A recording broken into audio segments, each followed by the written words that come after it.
Grand princess cruise پر corona virus کے باعث قرنطینہ میں رکھے جانے والے ہزاروں افراد میں جول ینگ بھی شامل تھے، جو لائٹنگ کانٹریکٹر ہیں۔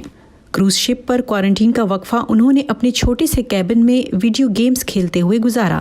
انہیں صرف ایک چیز کے لیے ایریزونا اپنے گھر جانے کی امید تھی، ان کی بیٹی کی شادی، لیکن پھر انہیں کیلیفورنیا کے شہر سین دیاگو میں قرنطینہ میں رہنے پر مجبور ہونا پڑا۔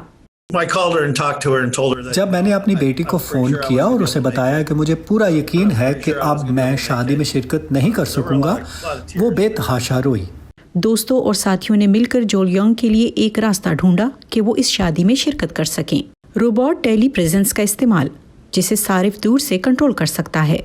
یہ روبوٹ ایریزونا کے شہر فینکس میں ان کے والدہ کے گھر بھیجا گیا۔ انہوں نے اسے پاپا بوٹ کا نام دیا اور اس پر ٹائی باندھی۔ اس ڈیوائس کے ذریعے میں جو دیکھنا چاہوں دیکھ سکتا ہوں یا کہیں بھی جا سکتا ہوں۔ باہر کھلی فضا میں ہونے والی شادی خوبصورتی سے انجام پائی۔ جول ینگ شادی کے منڈپ تک خود چل کر تو اپنی بیٹی کا ساتھ نہ دے پائے، لیکن وہ مہمانوں سے گھل مل رہے تھے اور اپنی بیٹی کو خوش ہوتا دیکھ رہے تھے۔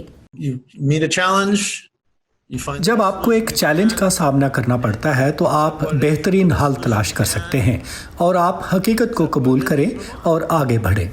اور اب جب کہ دنیا ایک وبائی مرض سے نمٹنے کے لیے جدوجہد کر رہی ہے، ٹیکنالوجی نے ایک باپ کی مدد کی جہاں اسے ضرورت تھی۔ مشیل کوئن کی رپورٹ کے ساتھ نیلوفر مغل، وائس آف امریکہ۔